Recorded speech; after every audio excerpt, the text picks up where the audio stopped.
walked too many guys and made errors at bad times. At one point, had 5 runs, giving up 5 runs on 2 hits. That's unacceptable. We cleaned it up. What you got? Just Carson kind of cruised through the first 3 innings, and then kind of to battle through those last 2. And there were some errors in the field, but just what did you make of his outing as a whole? Just like you stated, he got off to a pretty good start. Was firing strikes, and the ball was down, and we were getting ground balls and quick outs. And Jimmy thought he got a little out of whack with his mechanics, and kind of lost a little bit of his control, and then the game kind of slowed down, and he's got to overcome, and just be himself, and that's all we ever want. And sometimes when he gets out of sync, he'll start spraying around a little bit, but always stuff that you can learn from, and he'll learn from it. Wyatt struggled so far this year, but he's always going to be a guy that you guys go to.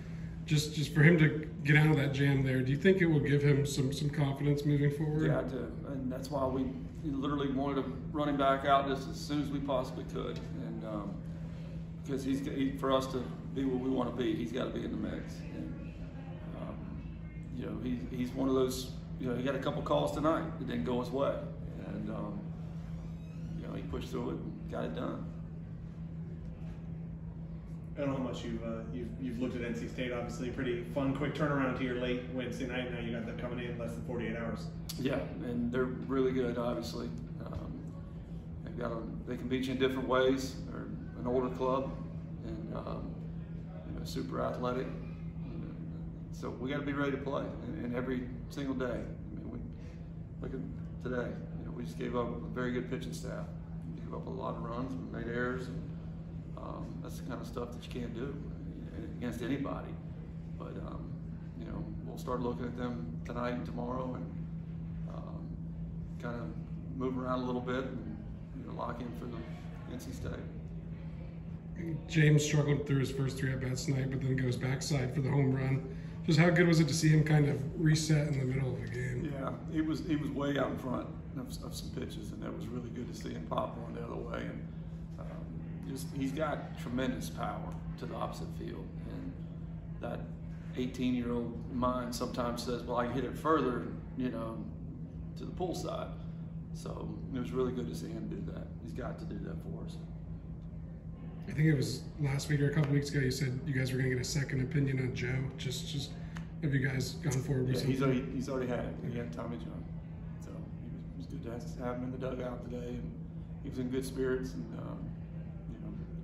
come back better than ever. You have any kind of idea about Jackson when he may be available again?